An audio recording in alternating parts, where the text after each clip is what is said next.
நெல்லை மாநகராட்சி திமுக மேயர் ராமகிருஷ்ணன் நெல்லை நகர பகுதியில் உள்ள வேணுவன குமாரர் கோவில் தெருவில் வசித்து வருகிறார்.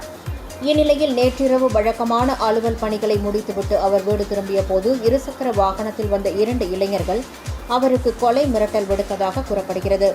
இதுகுறித்து தகவல் கிடைத்ததும் நெல்லை நகர போலீசார் சம்பவ இடத்திற்கு சென்று விசாரணை மேற்கொண்டனர். மேலும் மேயர் வீட்டின் முன்பு துப்பாக்கி ஏந்திய போலீசார் பாதுகாப்பு பணியில் ஈடுபடுத்தப்பட்டனர்.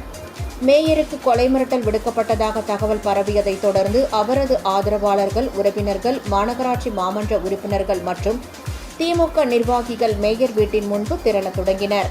இந்நிலையில் மேயருக்கு மிரட்டல் விடுத்ததாக கூறப்படும் 2 இளைஞர்களில் ஒருவர் மேயர் வீட்டிற்கு வந்து மன்னிப்பு கேட்பதாக தெரிவித்துள்ளார்.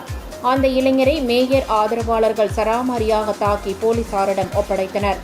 பிடிப்பட்ட இளைஞர் அளித்த தகவலின் பேரில் மற்றொரு இளைஞரையும் பிடித்து போலீசார் விசாரணை நடத்தி வருகின்றனர்.